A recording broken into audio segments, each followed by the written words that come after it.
Dear student, आज का आपका टॉपिक है आईपीसी में सदोष अवरोध और सदोष परिरोध।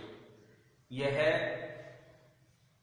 दोनों एक अलग से आईपीसी में वर्णित किए गए हैं और एलएलबी में ये कई बार क्वेश्चन आया हुआ है कि सदोष परिरोध एवं सदोष अवरोध को परिभाषित करते हुए दोनों में अंतर डिफाइन कीजिए। तो सबसे पहले हम ये जानेंगे कि सदोष अवरोध क्या होता है और सदोष परिरोध क्या होता है। तो आईपीसी के सेक्शन 339 से लेके और 348 तक सदोष अवरोध और परिरोध को डिफाइन किया हुआ है। तो सदोष अवरोध जो होता है वो किसी व्यक्ति को स्वेच्छा इस प्रकार बाधा डालना जिससे वो उस दिशा में जिसमें उसे जाने का अधिकार है जाने से रोक दिया जाए, जाने से निवारित कर दिया जाए, तो वो व्यक्ति जो ऐसा करता है वो सदोष अवरोध का अपराध करता है, जो आईपीसी की धारा 339 में परिभाषित किया गया है और जिसके लिए पनिशमेंट की व्यवस्था धारा 341 में की गई है। ऐसे व्यक्ति के लिए, दोषी व्यक्ति के लिए 1 मास तक का सादा कारावास या 500 रुपए जुर्माना या दोनों से दंडनीय होता है।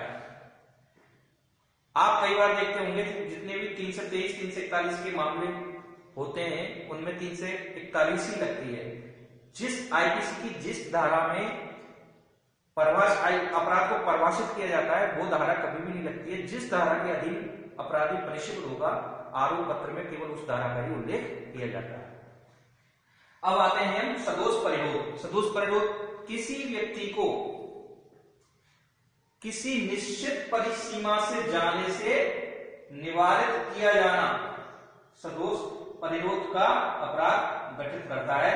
ये अपराध टॉर्ट में भी एक मिथ्या कारावास नाम से एक अपकृत्य था। वहां पे जो वो अपकृत्य था वो ये ही था, वहां पे व्यक्ति की पूर्ण अवरोध लगाया जाता था। व्यक्ति को कहीं भी जाने से पूर्ण अवरोध लगा दिया जाता था। इसका सबसे अच्छा उदाहरण यह है कि मैं अगर किसी व्यक्ति को यह धमकी देता हूं कि अगर वो इस कॉलेज से बाहर अगर जाने का प्रयास करेगा तो कॉलेज के गेट पर बैठे हुए 2 बंदूकधारी उसको गोली मार देंगे। तो मैंने अगर ऐसा किया तो मैं इस धारा के अधीन धारा 340 में परिभाषित और धारा 342 में पनिशेबल धारा के अंतर्गत दोषी होऊंगा।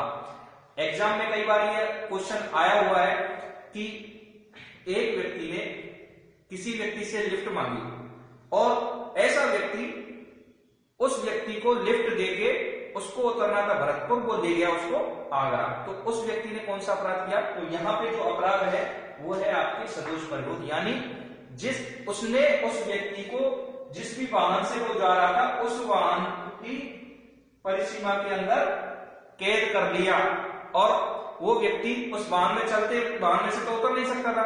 तो ऐसा व्यक्ति जाना था उसको भरतपुर, पहुंचना था भरतपुर, लेकिन वो उसको कहां तक ले गया? आगरा तक।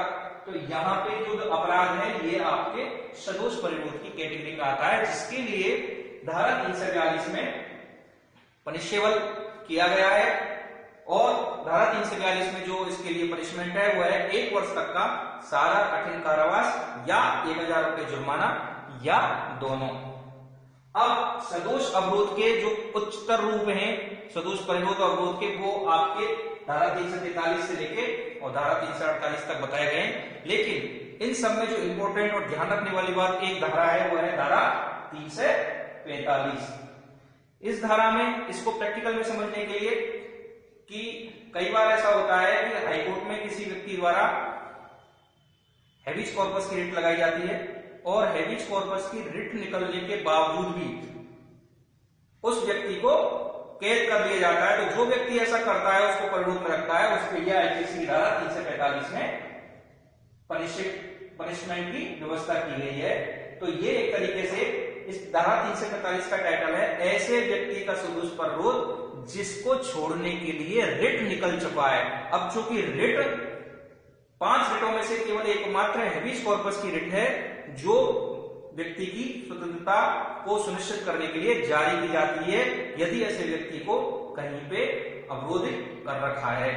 तो इससे आज के क्लास में आपके सदोष अवरोध और सदोष परिरोध होता क्या है, अब नेक्स्ट क्लास में इनमें अंतर क्या होता है ये बताया जाएगा। Thank you.